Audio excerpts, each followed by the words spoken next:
Okay, I chose to make a video about my presentation just because it allows me to be more commentary and ensure that I thoroughly address and discuss all of the information. So, with that being said, my topic was VBAC outside the hospital. I feel that this is such a common topic, and I'm sure other people chose it, but I think that it's really important to discuss, and for me, as a student midwife, to see new information and understand more perspectives. And anyway, so even though it is such a common topic, it's common for a reason. And so I think that there's depth to that. So, yes, just to re-clarify, the topic was VBAC outside the hospital under the care of licensed midwives or certified professional midwives. Here in Texas, we have to be licensed, so everybody here in Texas is an LMCPM. So I did some research just to see what was going on out there, and there were several studies. So one was results of a national study of VBAC in birth centers. So that was perfect. 24% of their clients who were trying for VBAC ended up transferring care to a hospital, and 87% of those who transferred had a vaginal birth. So that's essentially a 13% repeat C-section rate. This was really intriguing because it showed just like how many of them actually have a VBAC, even if they transfer to the hospital, right? So because 24% of them transferred care to a hospital, the other like 83, no, 76%, that's right, had their VBAC outside the hospital. So this is just great information. Another study showed that VBAC can be performed outside the hospital with an emergency birth clinic near the location, and this really came into play because during my interviews, this came up. Another one said that informed choice is key. Another study, of course, we know this. The American College of Nurse Midwives position statement is that both nurse midwives and certified midwives are qualified to perform care for women who are candidates. So candidates is a big deal. We'll go into that later. ACOG actually does think that VBAC should be offered, but of course only in a hospital setting where emergency response is available. So a wide scope, like of course ACOG is pro-VBAC, but not pro-VBAC outside the hospital. And the rest of them, one of them said informed choice is key. Others said that sure, okay, outside the hospital if you're near an emergency birth clinic, things like this. So TDLR is the licensing board that we respond to here in Texas, so the Texas Department of Licensing and Regulation, and they have great laws. I always say in all of my assignments when there's questions that I really respect Texas's laws, and I think that they're thorough and well stated, and I agree with literally everything, and I'm very happy. So their VBACs are allowed as far as they're concerned.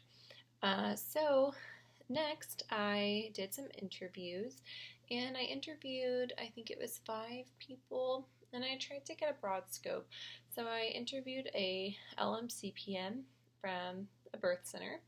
I interviewed a physician, an OB, from a hospital, Methodist hospital, and then I interviewed a physician from University Hospital, and then I interviewed an out-of-hospital VBAC mother, so she had a successful VBAC outside the hospital. And then I interviewed a mother who, who chose a repeat C-section, but by choice. It wasn't medically necessary. She made that choice on her own, so with her informed choice.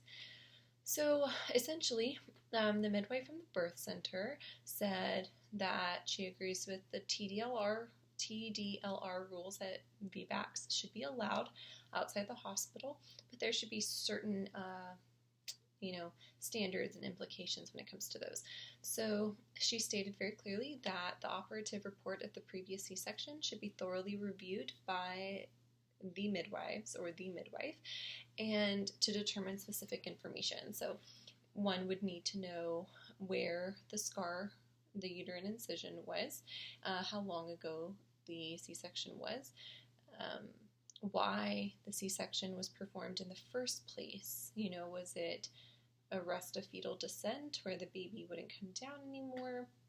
Or was it because there were unreassuring fetal heart tones? Or was it by choice, because if it's arrest of fetal descent, then it could be the fetus's positioning, but it could also have something to do with the mother's build. That does not disqualify them for a VBAC, but it would just be in labor something to be aware of. Rather, if it was something like she chose to have the C-section because it was convenient, well then, there's no telling what her body is capable of because it wasn't even attempted. So that would be like a great candidate. The physician from Methodist agrees that VBAC should be allowed outside the hospital. However, they should take place within a location that is close to the hospital. I asked her, what time limit are you thinking here? And she's like, I don't know, I haven't really researched it, but likely within 10 minutes. She also stated that clients should have informed consent, of course, and that the midwife that is attending the birth should have a consulting doc. So we actually do have a consulting doc. She is not our backup doctor, and there's a difference I've learned. So a consulting doctor, she just simply agrees to always be available for consulting. So that means that we can call her and talk and things like this. That does not mean that when we say, okay, this, we need to transfer care, it doesn't mean that she necessarily accepts them as her patient. We may still have to go to the hospitalist or find another doctor, but she would be willing to help us decide if they needed to go and what that may look like. So she thinks it should have a consulting doctor so that while reviewing medical records, if we have any questions, we have open access to a physician who can help us understand those things. And if something arises in pregnancy or even during labor, just to call and check in. The physician from UH had very different opinions. He did not agree with out-of-hospital VBACs. He stated that the risk of uterine rupture, fetal distress, labor dystocia, etc. is much higher and that the client should be in a hospital where emergency measures are able to be met at a much quicker rate. I kind of already assumed that this physician would say these things.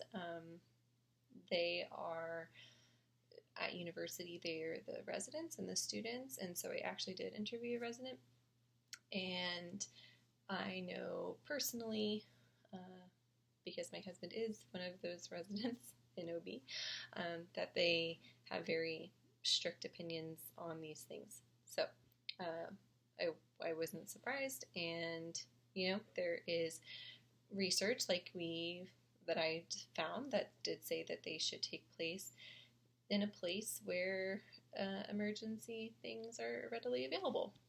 And ACOG was the one that said that, and ACOG is the Bible when you're a resident, which is great. They have to have protocols and rules, and I respect the fact that they stand by these. So I appreciated that, and I appreciated the opinion. The next one was the out-of-hospital VBAC mother. She stated that she was so grateful for the experience and felt that if VBACs were not allowed outside the hospital, that she wouldn't have had one, meaning that she relied heavily on the support in labor from the midwives and feels that they gave support that she wouldn't have gotten from physician and nurses, and so really credits her back to her experience at the birth center. And then the mother that chose to do a repeat C-section by choice, she said that she absolutely understands why someone would choose to birth outside the hospital for a VBAC, but she was just really grateful that she had that opportunity as well to make this decision on her own.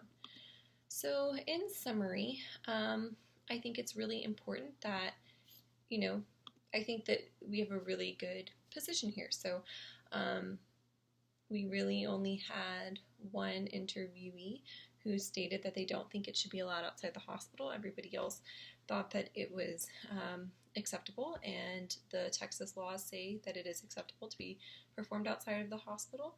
So overall, I I feel like I already knew most of these things, but it was still great to hear from everyone personally and to, like I said, do the research again, understand the different biases and preferences and why people are making the claims that they're making.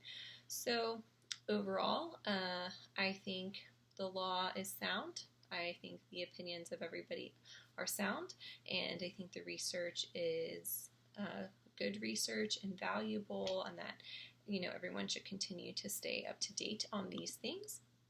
And I think it will always be an ongoing issue. I think there's always going to be physicians or people who think that it probably should only take place in a hospital, and then there are going to be physicians and midwives and other healthcare professionals and personal people who think that it should be allowed wherever the people choose. And there always has to be a balance with these things. Or there doesn't. I don't know. I mean, I personally think there should always be a balance. Some may disagree with that, which would be their choice.